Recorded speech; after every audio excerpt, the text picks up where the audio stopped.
ஒட்டுமொத்த வாழ்க்கையிலும் ஒரு மனிதனுக்கு, ஒரு முஃமினுக்கு இந்த இஹ்சான் இருக்கும். சின்ன சின்ன விஷயத்துல, பெரிய பெரிய விஷயம் எல்லாம் கற்பனை செய்ய வேணாம். சின்ன சின்ன விஷயத்துல இப்னு ஜௌசி ரஹிமஹுல்லாஹ் அவர்கள் சொன்னார்கள், ஒரு மனிதன் ஒரு சின்ன செயலை செய்வான், அதை பத்தி அவன் பெருசாவே எண்ண மாட்டான். ஏதோ ஒரு கஷ்டப்படுறான்னு சொல்லி ஒரு திரகம தூக்கி கொடுத்திருப்பான், அல்லது பெட்ரோல் பேங்க்ல கிளீன் பண்றவங்களுக்கு ஒரு வாட்டர் பாட்டில் வாங்கி கொடுத்திருப்பான். அதெல்லாம் பெருசாவே நினைச்சிருக்க மாட்டான். ஆனா இந்த அமல் அவனை சொர்க்கத்திலே கொண்டு போய் சேர்க்கும். ஒரு மனுஷன் பெருசா அமல் செஞ்சிருப்பான், ஒரு 10,000 திரகமத்து கடை சதக்கா பண்ணிருப்பான். அவன் 10,000 திரகம் கொடுத்துட்டான், 10,000 திரகம் கொடுத்துட்டான்னு மனசுல எண்ணி எண்ணி வச்சிருப்பான். அவன் அப்படி அந்த பெருமையா என்னதாலேயே அந்த பெரிய செயல் அவனை நரகத்துக்கு போறதுக்கு காரணமாயிரும். அதனால சின்ன செயல்ல இஹ்சான் இருந்தா போதும், சொர்க்கத்துக்கு போயிடலாம். உதாரணமா ரசூலுல்லாஹி ஸல்லல்லாஹு அலைஹி வஸல்லம் சொன்னாங்க, பல ஹதீதுகள், ஒரு மனிதன் நடந்து செல்லும் பொழுது ஒரு முள்ள தூக்கி போட்டாருங்க, ஒரு முள்ள தூக்கி போட்டாரு. ரசூலுல்லாஹ் சொன்னாங்க, அதற்கு நன்றி செலுத்தினார், அல்லாஹ் அவரை மன்னித்தான். ஒரு மனிதர் பாதையில் இடைஞ்சலாக இருந்த ஒரு மரத்தை வெட்டி போட்டாரு, அவ்வளவுதான். பெரிய செயலா? அவர் போறதுக்கு இடைஞ்சலா இருந்துச்சுன்னு சொல்லி வெட்டி போட்டாரு.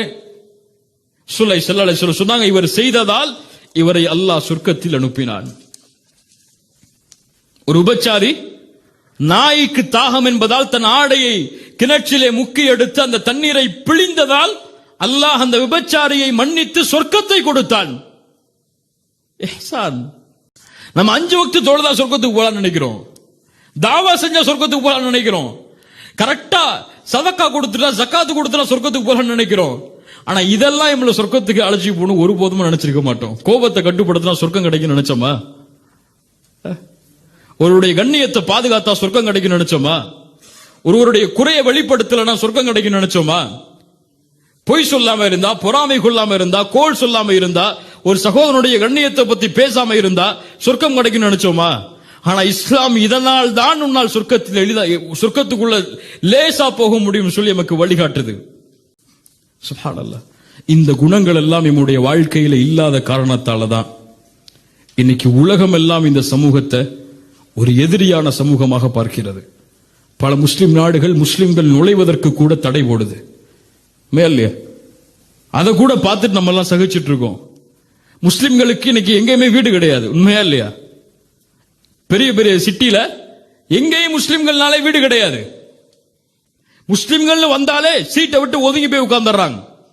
தாடி வச்சுட்டு சுன்னத்தான அவருடைய கோலத்தில் தாடி வச்சுட்டு கரண்டிக்கு மேல காலை போட்டு இந்த மாதிரி ஆடையை போட்டு போனா பஸ்ல பக்கத்தில் உட்கார்ந்து கூட எழுந்து போயிருவாரு. ஒரு முஸ்லிம்களுக்கு இன்னைக்கு பிரச்சனைன்னு சொன்னா பாதுகாப்புக்கு வர வேண்டியவங்க எல்லாம் பின்னாடி போயிடுறாங்க, இவங்களை நாங்க பாதுகாக்க முடியாதுன்னு சொல்லி.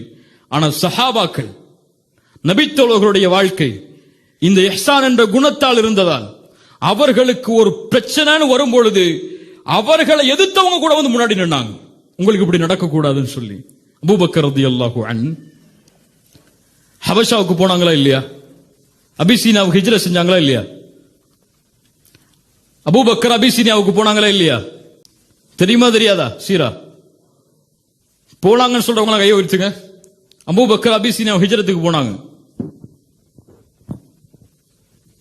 எங்க படிச்சீங்கன்னு கேட்பேன், எங்க இருக்குன்னு கேட்பேன். அபூபக்கர் ரலியல்லாஹு அன்ஹு அபிசீனியா ஹிஜ்ரத்துக்கு போனாங்களா? 2வது ஹிஜ்ரத்துக்கு அங்க போய் தங்கி இருந்தாங்களா அவங்களோட? இல்ல, முயற்சி செஞ்சாங்க போறதுக்காக. அபூபக்கர் ரலியல்லாஹு அன்ஹு முயற்சி செஞ்சாங்க ஹிஜ்ரத்துக்கு போறதுக்காக. இப்னு தகீனா என்ற ஒரு குறைஷி காஃபிர் அபூபக்கர் ரலியல்லாஹு போகக்கூடிய பாதையில வந்து நின்னாங்க. அபூபக்கர் எங்க போறேன்னாங்க. ரலியல்லாஹு அன்ஹு சொன்னாங்க, நான் அல்லாஹ்வை வணங்குறதுக்காக போறேன், இந்த மக்கள் என்ன அல்லாஹ் வணங்குறதை விட்டு தடுக்கிறாங்க, இனிமே இந்த மக்களோட நான் வாழ மாட்டேன், அல்லாஹ் வணங்குறதுக்காக போறேன். தங்களை எதிர்த்து சண்டை போட்டு இருக்கிறாங்க இந்த முஸ்லிம்கள். அபூபக்கரை நீங்க போயிட்டு வாங்க, நல்லதுதான், நிம்மதியா இருப்போம்னு சொல்லி அனுப்பி விட்டாங்களா? இப்னு தகீனா சொல்றாங்க, ஒரு காஃபிர், அபூபக்கர் உங்கள மாதிரி ஆட்கள்லாம் இப்படி செய்யலாமா? நீங்க யாரு? அவங்க சொல்றாங்க பாருங்க, நீங்க யாரு? வதஸிலுர் ரஹீம், உறவுகளை சேர்த்து வாழ்பவர்கள். நீங்கள் யார்? ஏழைகளை கண்ணியப்படுத்துபவர்கள். நீங்கள் யார்? வறியவர்களுக்கு உதவி செய்பவர்கள். நீங்கள் யார்? சத்தியத்திற்கு உறுதுணையாக இருப்பவர்கள். நீங்க போய் இந்த மாதிரி காரியத்தை செஞ்சு இந்த ஊரை விட்டு வெளியே போகலாமா? திரும்பி போங்க அபூபக்கரே, உங்களுக்கு நான் பொறுப்படுத்துகிறேன் வந்து நின்னாங்க. நீங்க நிப்பாரு அவங்க பக்கத்து வீட்டுல ஒரு வேறு மதத்தார்களாக இருந்தா வந்து நிப்பாங்களா? உங்களுக்கு ஒரு பிரச்சனை என்ன? ஏன்? நீங்க யாருன்னே அவங்களுக்கு தெரியாது, உங்க குணம் என்னன்னே அவங்களுக்கு தெரியாது. அவர்கள் எப்படி வாழ்ந்தார்களோ அதே வாழ்க்கையை தான் நம்மள்டையும் பார்க்கறாங்க. இல்ல மாஷா அல்லாஹ், அல்லாஹ் பாதுகாத்தவர்களை தவிர.